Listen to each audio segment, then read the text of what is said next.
I was so wrong about Mullen Automotive, ticker symbol MULN stock. What's up guys, it's Anam Khan, and in this video, I want to go over a lot of updates that have happened with Mullen Automotive in the last few days. So let's get started right away. First of all, I have an article by the Investor Place that I wanted to go over. And in this article, something very interesting was written. Basically, the company continues to burn money, $172 million as of their last quarterly report. And while other EV startups are starting to at least produce vehicles, get them on the road, Mullen Automotive is still producing press releases. That worked for 2021, won't work for 2022. Very interesting. 2022's environment is very, very different than 2021. 2021, a lot of these EV companies still had cash. Their stock prices were very high. Those valuations are gone. You can't go with that anymore. Now, next article I want to go over. There's an article called Dear MULN Stock Fans, Mark Your Calendar for November 30th. So what's going on November 30th? November 30th, basically, Mullen Automotive had an agreement with a company called Delpack. Delpack is a partner for Amazon. They do a lot of the last mile deliveries. And what last mile delivery means is that the vehicles that come to your house, the Amazon cars that you see pull up to your street, that's called the last mile delivery truck, right? It's basically a big cargo van. So Mullen Automotive had an agreement with Delpack saying that they will supply them with up to 600 EV vehicles, cargo vans, class 2 cargo vans.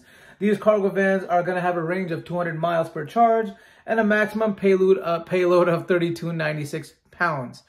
So why is November 30th so important? Well, they said that they would provide them with 600 vehicles, up to 600 vehicles, and the first 300 would be delivered to them by November 30th if Delpack was interested.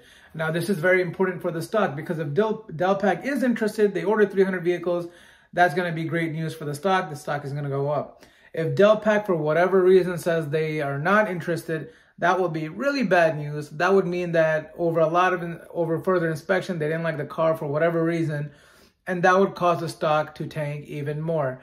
Now, there are no details about the pricing, agreements, or anything like that I have found. So we'll see what's going to happen. That's only like a week or two away. Now, next article I wanted to discuss was about the whole reverse split discussion for Mullen Automotive. This is very interesting. There's a meeting that's coming up in, I think, December 23rd, but the vote's going to happen before that. The vote's going to close on November 21st. And basically, they're going to have a vote for reverse split. The reverse split could be between 1 for 2 shares or 1 for 25 shares, which basically doesn't give us any information. What that means is that one stock can be split into 2 stocks, or one stock can be split up to 25 stocks, or anything in between. The reason for doing this is so Mullen Automotive maintains the requirements that are needed for it to stay on the NASDAQ. Right now, it's kind of in probation. It has been under $1 for quite some time now, and that is not good. So we'll see where that takes the stock.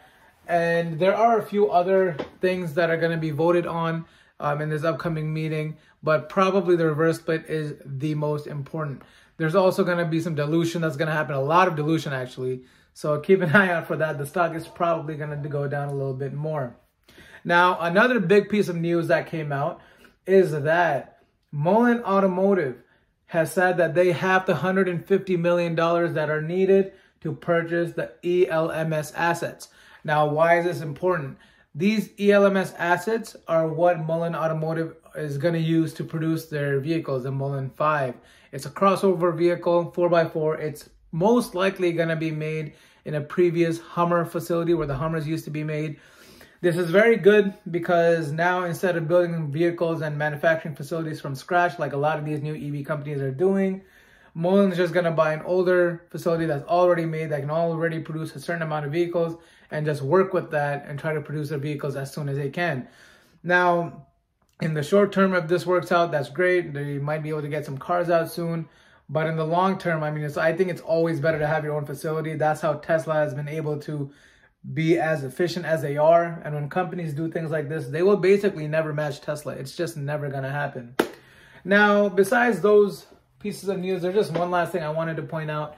And it's the fact that firms like BlackRock and Vanguard have disclosed that they're purchasing more shares of Mullen Automotive.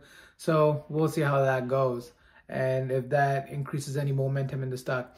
With that being said, guys, I hope you guys like this video. Make sure you like and subscribe, and I'll see you guys in the next one. Peace.